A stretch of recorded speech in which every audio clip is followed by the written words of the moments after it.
On the morning of November 3rd, 1927, in the fog-draped moorlands of Yorkshire, England, a farmer named Thomas Brightwell discovered something that would make even the most hardened constable question the boundaries between man and beast, between the living and the dead. His neighbor, Colonel Edward Ashworth, was found in his stable, not collapsed from a heart attack, not thrown from his mount, but seated perfectly upright on a wooden chair facing his prize stallion, Phantom. His eyes were open. His hands were positioned as if still holding reins that weren't there, and carved into the stable wall above the horse's stall, in letters that seemed gouged by something inhuman, were the words, "He told me." The colonel had been dead for 3 days, but the truth was far more terrifying than anyone in that small Yorkshire village could have imagined. Before we uncover the truth about Colonel Ashworth and the horse that spoke his doom, make sure to subscribe to Fear Sermon and ring that notification bell so you never miss our explorations into history's darkest corners. Let us know in the comments where you're watching from. We love hearing from our community of mystery seekers around the world. The year 1927 found England still recovering from the Great War. 9 years had passed since the armistice, but the scars remained visible everywhere. In the rural communities of Yorkshire, nearly every family had lost someone to the trenches. The men who returned were changed, hollow-eyed, prone to sudden silences.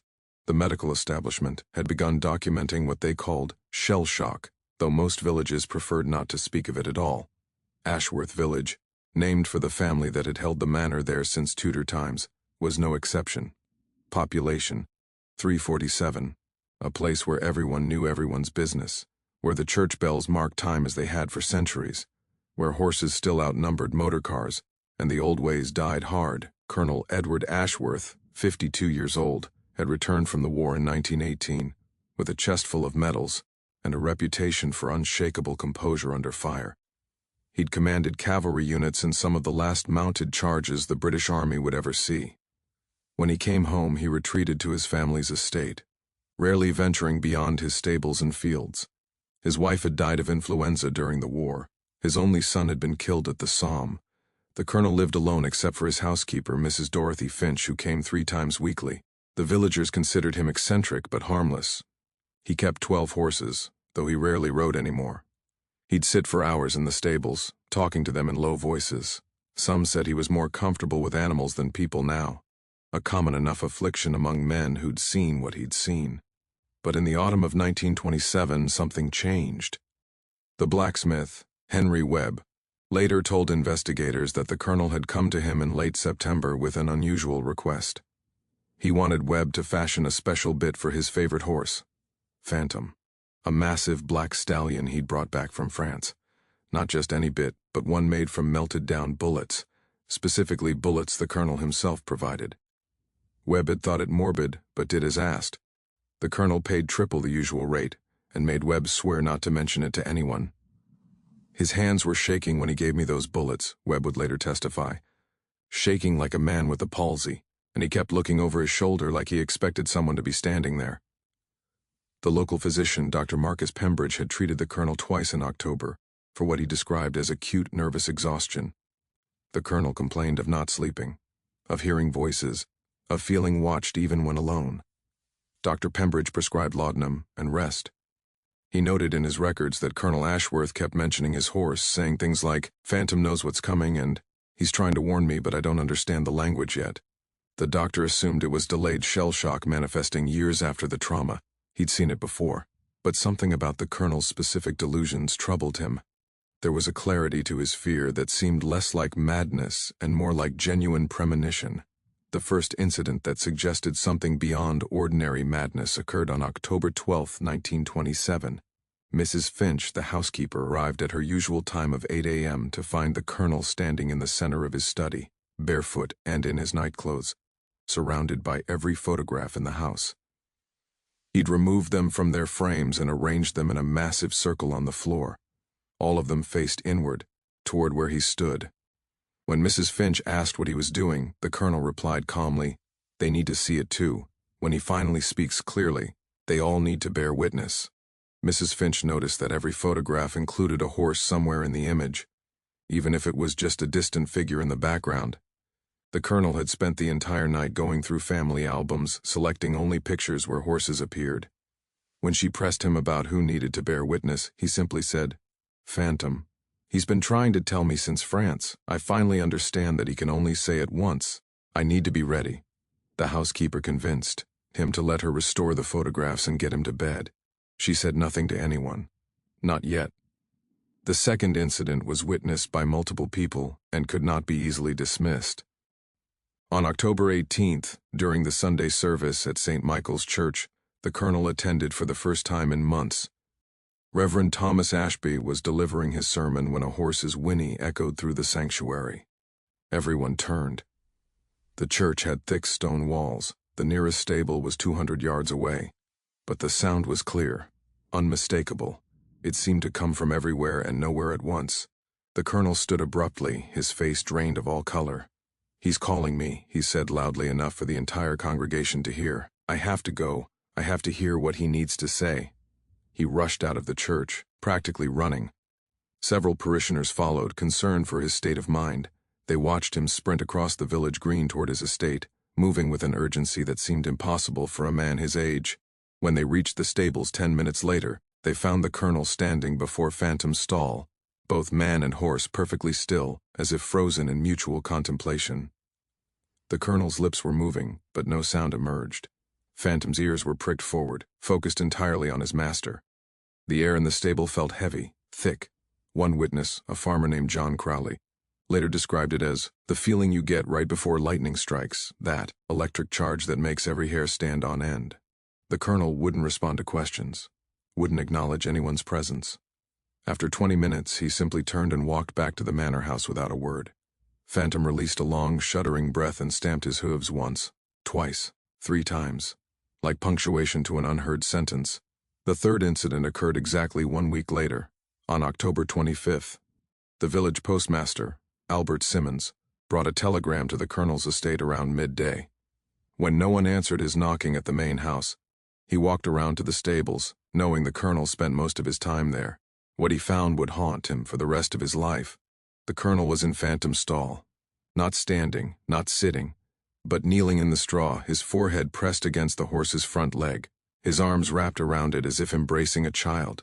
He was weeping, silent, shaking sobs that made his entire body convulse.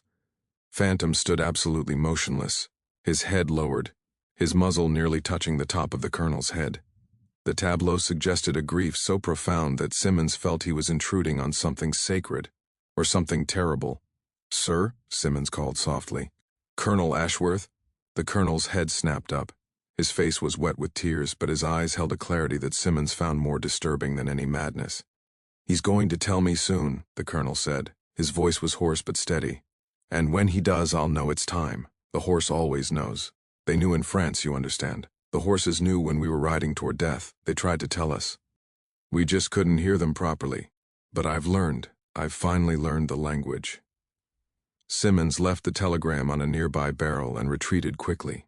He went directly to Dr. Pembridge, insisting that something needed to be done. The doctor agreed to visit the estate the following day, but the following day the colonel refused to open his door. He shouted through it that he was waiting for the message and could not be disturbed.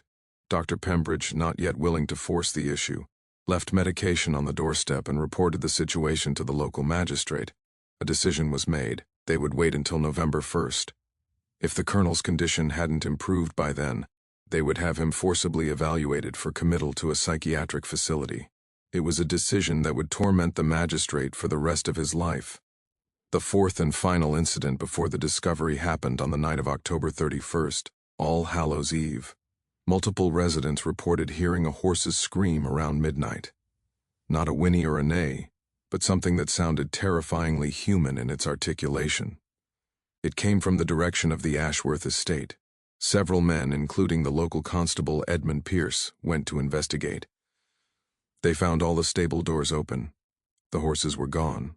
All 12 of them had vanished into the night. All except Phantom, who remained in his stall perfectly calm, as if nothing unusual had occurred. The colonel stood outside the stable, looking up at the stars. When Constable Pierce approached, the colonel smiled. Not the expression of a madman, something worse. The peaceful smile of a man who has accepted his fate. "Tomorrow," he said. "He'll say it tomorrow, I can feel it. and then you'll all understand what I've been trying to tell you." The other horses returned on their own by dawn. Every single one walked back to their stalls as if they'd simply been out for exercise. But Thomas Brightwell, whose farm bordered the Ashworth estate, swore he'd seen them. All 11 horses, standing in a perfect circle in the middle of his field, heads down.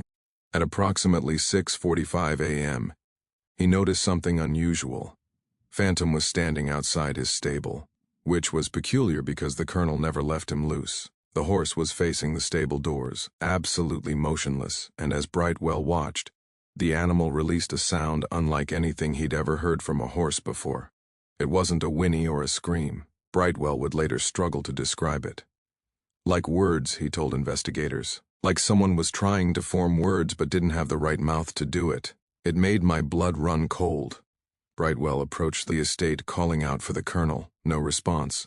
Phantom turned his massive head to look at the farmer, and Brightwell swore the horse's eyes held something like pleading or warning.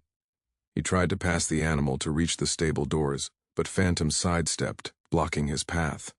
For 10 minutes, man and horse faced each other in a strange standoff. Finally, Brightwell retreated and went to fetch Constable Pierce. They returned together at 7:30 a.m. This time, Phantom allowed them to approach. The horse backed away from the stable doors and watched as the two men entered. The smell hit them first. Not decay. The colonel had only been dead for 3 days at most, and the cold November air had slowed decomposition. No, this was something else. Constable Pierce described it as the smell of fear made solid, like every nightmare you've ever had was given substance and left to rot.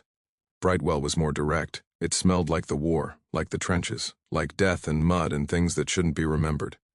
The stable's interior was dim. Their eyes adjusted slowly. And then they saw him. Colonel Edward Ashworth sat in a straight-backed wooden chair positioned directly in front of Phantom's stall. He wore his full military dress uniform, every button fastened, every medal in place. His posture was rigidly upright, his spine not touching the back of the chair. The posture of a cavalry officer awaiting orders. His hands were positioned at precisely the right height and angle to be holding reins, though his palms were empty. His eyes were open, staring directly at the space where Phantom would stand in his stall. His expression was not one of fear or pain, but of perfect understanding, almost peaceful, but it was what surrounded him that transformed this from a tragic suicide into something that defied rational explanation. On the ground around the chair, arranged in concentric circles, were 347 horseshoes, one for every resident of Ashworth Village. The colonel had been collecting them for months, Pierce would later discover, quietly buying or trading for them. Each shoe bore a mark painted in red, a single letter. Together, they spelled out a message that spiraled inward toward where the colonel sat. The horses remember what we make them carry, and someday they will tell us what they saw, and we will not survive the hearing. The words were repeated 3 times in the spiral, growing smaller as they approached the center. The innermost ring of horseshoes surrounded a final message, painted directly on the stable floor in the same red paint. He spoke. I listened, now I know. And above Phantom's stall, carved deep into the wooden beam, not painted, but gouged as if by metal tools, though no such tools were found at the scene, were the words that Thomas Brightwell had seen. He told me. Dr. Pembridge arrived within the hour to officially pronounce death. His examination revealed several disturbing details. The colonel had been dead for approximately 72 hours, meaning he died around midnight on October 31st, the same night the horses had mysteriously left their stables. There were no signs of violence, no evidence of poison in the limited testing available. The colonel's heart had simply stopped. Pembridge noted in his report that the man's expression suggested he'd seen something in his final moments, something that had brought both revelation and release. But it was the constable who noticed the most unsettling detail. The red paint used for the messages on the horseshoes and floor was actually not paint at all. Chemical analysis would later confirm it was a mixture of rust from old bullets, the same bullets the colonel had given to the blacksmith, combined with something organic. The laboratory couldn't identify the organic compound. The closest match in their reference materials was classified as animal vocal cord tissue degraded. No one could explain where the colonel might have obtained such a substance, or why the chair, when examined, had been secured to the floor with nails driven through its legs, the colonel had made certain he would remain in position. He'd arranged himself to sit in perfect military attention, facing his horse, and had waited for something. For Phantom to deliver whatever message the colonel believed he was owed, and in the colonel's left hand, clutched so tightly that rigor mortis had made it nearly impossible to extract, was a single horsehair from Phantom's mane. It was twisted into a complex knot that experts in naval and military history identified as a dead man's hitch, a knot used to secure cargo that wouldn't be unloaded until reaching the final destination. Phantom himself appeared physically unharmed, but displayed behavior the local veterinarian, Dr. Edmund Cross, described as unprecedented in my 30 years treating horses. The stallion refused to re-enter his stall. He would approach the doorway but then rear back as if confronting an invisible barrier. When anyone tried to lead him in by force, he would plant his hooves and release that same sound Brightwell had heard, the one that sounded like words forming in the wrong mouth. After 3 days of trying, they gave up. Phantom was moved to a different stall. He never made that sound again. Investigation. The official investigation, led by Inspector Harold Grimsby from York, lasted 6 weeks and produced more questions than answers. The first task was determining cause of death. The post-mortem examination, conducted by Dr. Alastair Moore, the region's chief medical examiner, found no evidence of suicide or foul play. The colonel's heart had stopped, but there was no indication of heart disease. His blood showed traces of laudanum, but not enough to be fatal. Dr. Moore's final determination was death by natural causes, possibly exacerbated by extreme nervous exhaustion, but even he admitted the finding was inadequate. In his private notes later obtained by historians, Moore wrote, "The man's body died of nothing medical science can identify. It's as if he simply willed himself to cease.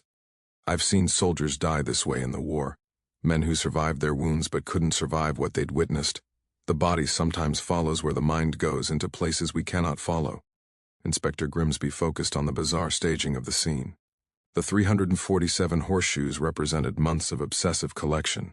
Interviews with villagers revealed that the colonel had indeed been quietly acquiring them since at least July, telling various people he was creating a memorial for fallen cavalry units. The blacksmith confirmed selling him dozens.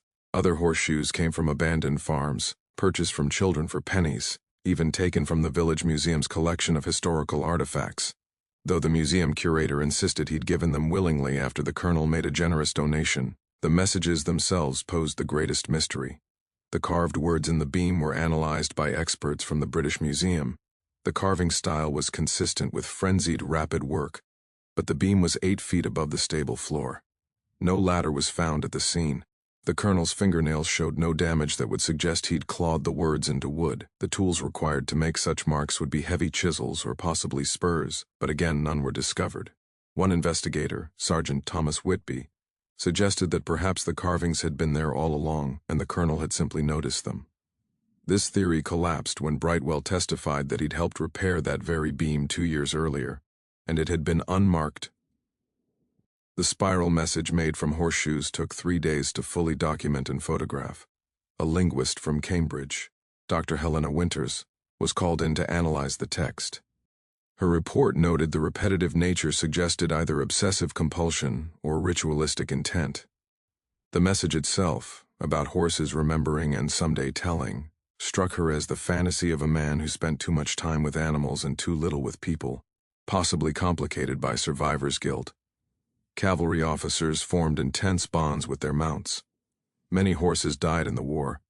The colonel likely felt he'd sent them to their deaths and was experiencing a break from reality centered on that guilt. But Dr. Winters also noted something else, something she mentioned only in an appendix to her official report. The grammar and syntax of the message are peculiar. The phrasing doesn't match the colonel's documented writing style in his military reports or personal letters. It reads as if translated from another language, or another form of communication entirely. The word choices are functional but imprecise, the way someone might write if they were describing concepts they'd only heard, never read. Investigators discovered the colonel's journals in his study, 17 volumes covering his time in France, the later entries from 1917-1918, made frequent mention of his horses and their behavior before battles.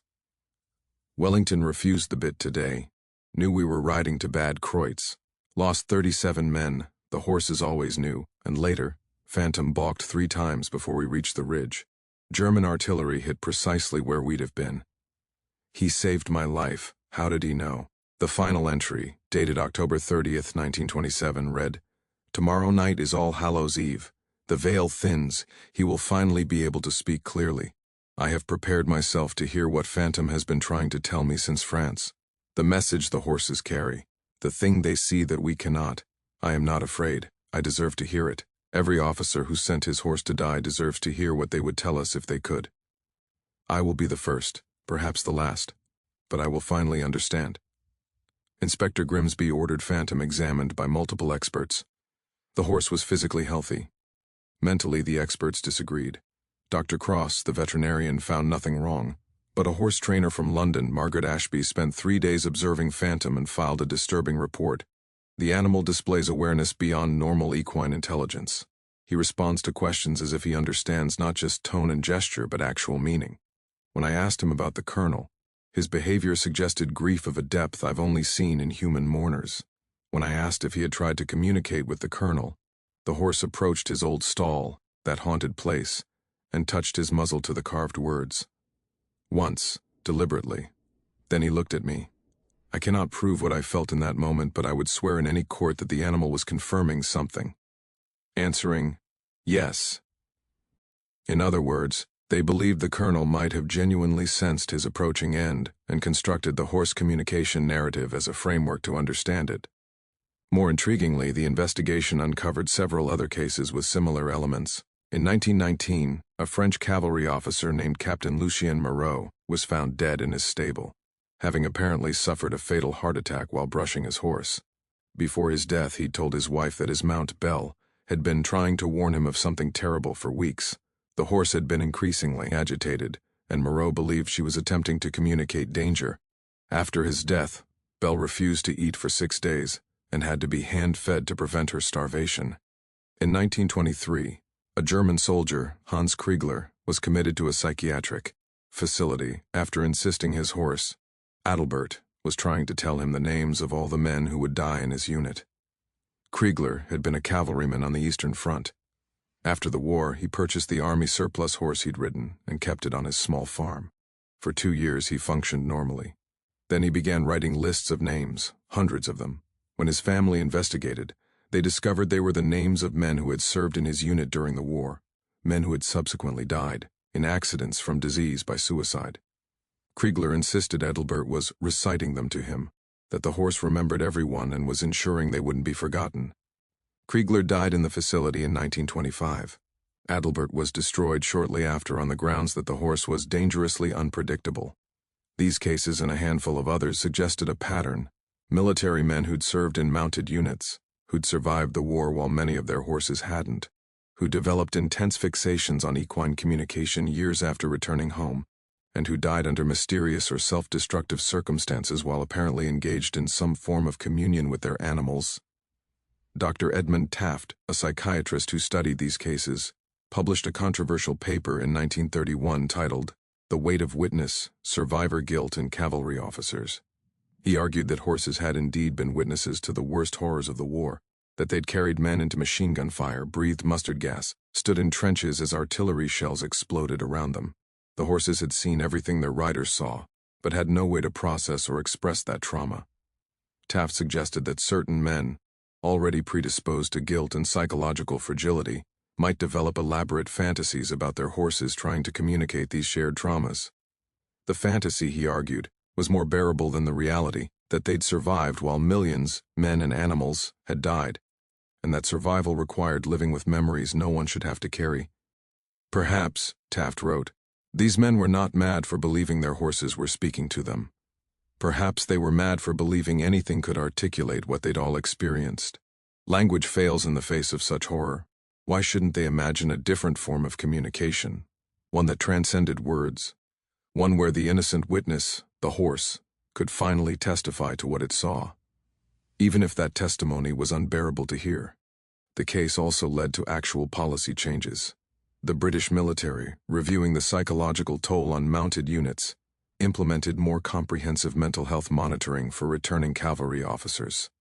A 1929 report specifically cited the Ashworth case as evidence that delayed manifestation of battle trauma requires long-term observation and intervention. More quietly, the case influenced how military horses were treated in the final years they were used. By the 1930s, cavalry was becoming obsolete, mechanized warfare replacing mounted units. But those horses that remained in service received better care, more attention to their psychological well-being. Several cavalry manuals published in the 1930s included sections on recognizing stress and trauma in horses, something that hadn't been considered before. They were animals, tools. But cases like Ashworth's made people wonder, what had these creatures witnessed? What did they carry inside them? The Ashworth estate itself never escaped the story. The family who purchased it in 1928 sold it again in 1933. 5 different owners in 20 years. It was finally purchased by the government in 1947 and converted to a veterans' rehabilitation facility. Appropriately, perhaps. A place where men who'd seen too much could heal, on ground where a man who'd seen too much had died. The rehabilitation facility closed in 1983, but the gardens remained open to the public. The stable site, marked by that simple memorial stone, became a surprisingly popular spot. Not for tourists, for veterans, especially those who'd served in mounted units, a vanishing breed by the late 20th century. They would visit these old cavalrymen and stand by the marker. Some would talk, quietly, to themselves or to the memory of horses long dead. Local groundskeepers learned not to disturb them. They were saying goodbye to witnesses, to creatures who had carried them through hell and couldn't speak of it. The broader question the Ashworth case raised was never truly answered. How much do animals understand of what they experience alongside us? What do they remember? And if they could speak, what would they tell us about ourselves? In 2003, a BBC documentary team interviewed the last living person who'd witnessed the discovery, Thomas Brightwell's granddaughter, who'd been a child in 1927 but remembered her grandfather's account. She shared something he'd never testified to officially, something he'd only told family. When we were in the stable that morning, after we found the colonel, Phantom came in behind us. We hadn't heard him enter. He just appeared, and he walked right up to where the colonel's body sat, and he touched his muzzle to the colonel's forehead. Gentle-like, the way you'd touch someone precious. Then he looked at my grandfather and me, and in that moment, I swear to God, that animal's eyes held something that recognized us. Not as strangers, as mourners, like we were all at the same funeral, like we all understood something together. She paused in the interview, old hands folded in her lap. My grandfather never went near a horse again. Never. Said he'd heard something in that stable that morning. Not words, not sounds, but something. Something the colonel had died hearing, and whatever it wasn't meant for human ears. But we heard it anyway. All of us who were there that morning. We heard it, and we never forgot. The documentary crew asked what she thought the colonel had experienced, what message he believed Phantom had delivered. She was quiet for a long time. Then, I think the horses do remember. Everything we make them do, everywhere we make them go, all the death and suffering they witness while carrying us. And I think, just maybe, under the right circumstances, in the right moment, they can tell us. They can make us understand what they saw, what they carried. And I think that understanding is the one thing humans absolutely cannot survive. Some truths are too heavy, even for witnesses, maybe especially for witnesses. The BBC interview has been viewed more than 2 million times online. In the comments, dozens of people claim to have had similar experiences. Horses they felt were trying to communicate something important, animals that seem to carry knowledge beyond instinct. Most are dismissed as fantasy or anthropomorphism. But a few are detailed enough, specific enough, to make you wonder, what do you think Colonel Ashworth truly experienced in those final weeks? Was it the manifestation of profound guilt and shell shock, a psychological break from a mind that had witnessed too much horror? Or is it possible that in his obsessive focus, in his determination to listen, he opened himself to something most of us are protected from by our own skepticism? A genuine communication from a creature that had been his companion through the worst of human cruelty? Leave your theories in the comments below. Have you ever felt that an animal was trying to tell you something beyond their normal behavior? We'd love to hear your experiences. Subscribe to Fear Sermon for more lost chapters of history where reality and the impossible intersect. Ring that notification bell so you never miss our deep dives into the cases that history forgot, or tried to forget. What messages do we make others carry for us? And if they could finally speak, would we survive the hearing? See you in the next video.